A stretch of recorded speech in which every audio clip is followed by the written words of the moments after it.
Madeleine détestait la nouvelle petite amie de son fils pour de nombreuses raisons et lui a dit de ne pas se marier. Il a continué à se marier, alors elle a décidé de donner son argent à son nouveau voisin. Mais il y avait un hic. Madame Madeleine Fletcher a élevé son fils, Henry, à Memphis, dans le Tennessee. Son défunt mari est décédé quand Henry était adolescent, mais ils venaient tous deux d'une extrême richesse. Henry n'a jamais eu à se soucier de l'argent, mais il était un peu naïf avec les filles. Madeleine ne voulait pas devenir une maman hélicoptère ou une belle-mère monstrueuse, mais elle a toujours mis en garde son fils contre les femmes qui cherchent de l'argent.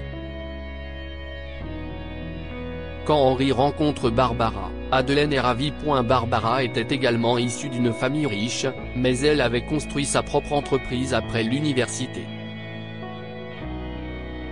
Elle n'a jamais couru après l'argent d'Henry, et ils sont tous deux tombés amoureux rapidement. Les deux familles ont aidé à payer leur mariage, et bientôt, ils ont annoncé la grossesse de Barbara. Malheureusement, elle a fait une grave hémorragie pendant l'accouchement et est morte sur la table. Henry était dévasté, mais son fils, Brice, a survécu. Chérie, je sais que c'est le moment le plus difficile de ta vie en ce moment. Mais tu dois te ressaisir pour ce bébé. Il est un miracle, et Barbara a sacrifié sa vie pour lui, a dit Madeleine à son fils en deuil. Je sais, maman. Mais je ne sais pas comment être un père. Je déteste le fait que mon bébé va grandir sans sa mère, a déploré Henry. Nous sommes tous là pour toi. La maman de Barbara m'a dit qu'elle pourrait t'aider quand tu en as besoin, même si elles sont aussi en deuil. Mais Brice va illuminer vos vies. Il est un cadeau, poursuit Madeleine. Henry a décidé de sortir pour son enfant.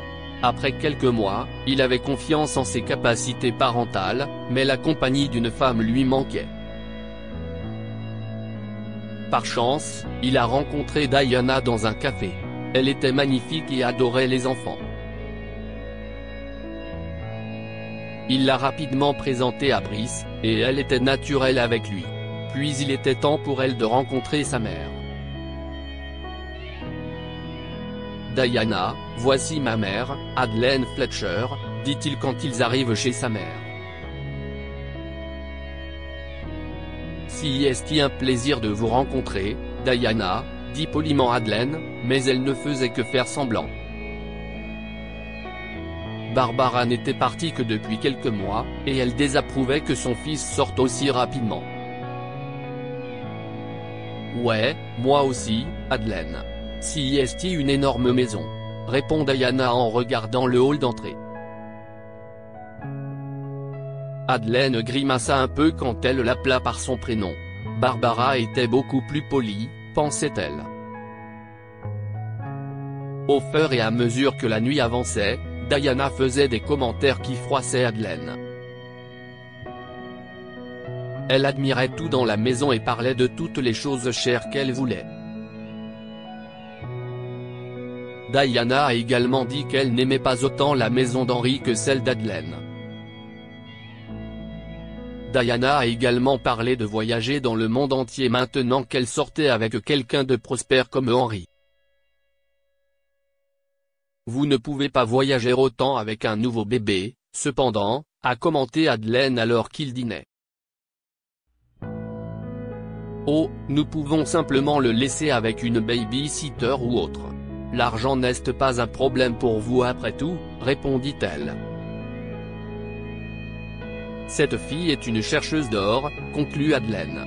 Elle a essayé d'éloigner Henry une seconde pour parler de ses préoccupations, mais il a ignoré. Ils sont partis cette nuit-là, et son fils a continué à sortir avec cette femme. Henry demandait souvent à Madeleine de faire du babysitting parce que Diana voulait aller quelque part. Puis, un mois après leur rencontre, Henri a dit à sa mère qu'il s'était fiancé. Tu ne peux pas épouser cette femme. Si est une chercheuse d'or, et je peux voir à quel point elle se soucie peu de Brice. S'il te plaît écoute-moi, Henri, a supplié Madeleine. Mère, je suis si fatigué et si triste depuis le décès de Barbara. J'ai besoin de Diana. Elle me fait sourire, et Brice a besoin d'une mère d'une manière ou d'une autre, a expliqué Henri. Je ne soutiendrai pas ce mariage, Henri. Elle n'est pas faite pour toi, poursuit Madeleine. Je sais ce qui est le mieux pour moi, maman. Ce mariage aura lieu que tu le veuilles ou non. Henri a beuglé au téléphone et a raccroché. Madeleine a refusé d'aller à leur mariage, surtout lorsqu'elle a appris que Diana avait demandé à Henri de laisser Brice chez les parents de Barbara pendant tout le week-end du mariage. Une femme bienveillante aurait inclus Brice dans l'entourage de sa fête de mariage, pensa Madeleine. Elle s'est assise sur son porche et a pleuré de frustration. Sa nouvelle voisine, une jeune femme nommée Julie, l'a repérée et a décidé de l'aborder.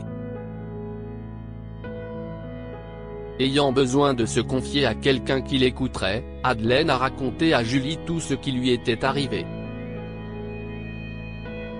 Oh mon Dieu! Si y a beaucoup de choses à déballer, dit Julie après avoir entendu toute l'histoire. Mais mes parents m'ont toujours mis en garde contre le fait de sortir avec des hommes chercheurs d'or, et je roule toujours des yeux. Je suppose que je devrais faire attention. Cet après-midi-là, Madeleine en a également appris davantage sur Julie. Elle découvre que sa famille est aussi riche que celle des Fletcher. Elle s'est aussi immédiatement rapprochée de Julie et a vu en elle un cœur bienveillant. Quelques jours plus tard, elle demande à Julie une énorme faveur pour sauver son fils. La jeune femme a d'abord protesté parce que c'était un engagement énorme, mais a accepté après qu'Madeleine l'ait supplié désespérément. Lorsqu'Madeleine est tombée malade des années plus tard, Diana n'a pas aidé à s'occuper d'elle et s'est contentée de faire du shopping. Elle n'a même pas pu cacher sa joie lorsque la vieille dame est décédée. Elle mourait d'envie de voir ce qu'il obtiendrait de sa succession. Mais lorsque l'avocat d'Madeleine a lu le testament, elle a été surprise d'apprendre que la femme avait tout transféré à Julie. Elle n'a laissé qu'un peu d'argent à Henri pour qu'il ne conteste pas le testament. Diana est furieuse. Elle dépensait l'argent d'Henri depuis des années, mais ils étaient à court d'argent sans le soutien d'Madeleine. Il comptait sur son héritage, et elle a toujours convoité cette grande maison. Henri était lui aussi choqué que sa mère n'ait rien dit à ce sujet plus tôt, mais il n'avait pas envie de faire face aux affreuses jérémiades de sa femme. Diana, il n'y a rien que nous puissions faire. C'était l'argent de ma mère, et elle l'a donné à un étranger. Je ne peux pas le croire non plus, mais si est-ce fait, dit Henri, frustré.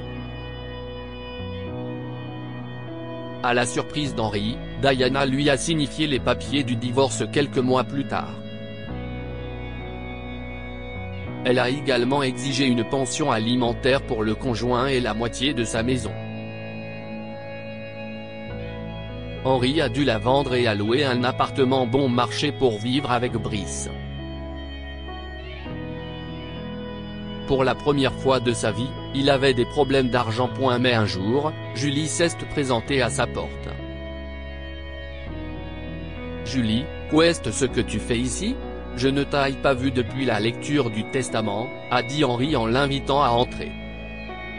« Eh bien, j'ai dû attendre que ton divorce soit prononcé », a révélé Julie. « Quoi ? » Henri a demandé, confus. « Il y a quelque chose que tu dois savoir », commence Julie. Ta mère ne m'a pas laissé son argent. Ton fils est le véritable héritier de ses biens et de l'argent de ton père. Mais Madeleine pensait que Diana profiterait de l'héritage de Brice.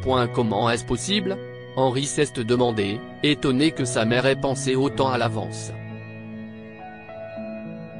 Je ne suis pas exactement sûr des aspects juridiques. Vous devrez appeler les avocats pour cela. Mais nous avions un contrat. J'ai hérité de l'argent en promettant de tout donner à Brice lorsqu'il deviendrait adulte ou lorsque Diana vous quitterait définitivement. Ce qui arriverait en premier, a expliqué Julie. Tu as accepté comme ça ? Se demande-t-il. Ta mère a proposé de me payer, mais j'ai refusé. Ma famille a aussi beaucoup d'argent. Je me sentais mal. Je voulais seulement donner un coup de main, a répondu Julie. Ok. Si est bien. Donc Brice n'aura pas à s'inquiéter pour l'argent, marmonne Henri, soulagé. Merci, maman. J'aurais dû t'écouter, pensa-t-il aux cieux. Vous n'aurez pas à vous soucier de l'argent, tous les deux. Je veux tout vous donner. Si est Brice, mais vous êtes son père. Tu devrais le garder en sécurité, a révélé Julie. Henri ne pouvait pas la remercier assez d'avoir accepté les souhaits de sa mère. Ils ont commencé à se voir souvent, et Henri a vu comment Julie a tout de suite aimé Brice. Il a fini par lui demander de sortir avec lui, et ils sont sortis ensemble pendant quelques années avant de lui poser la question.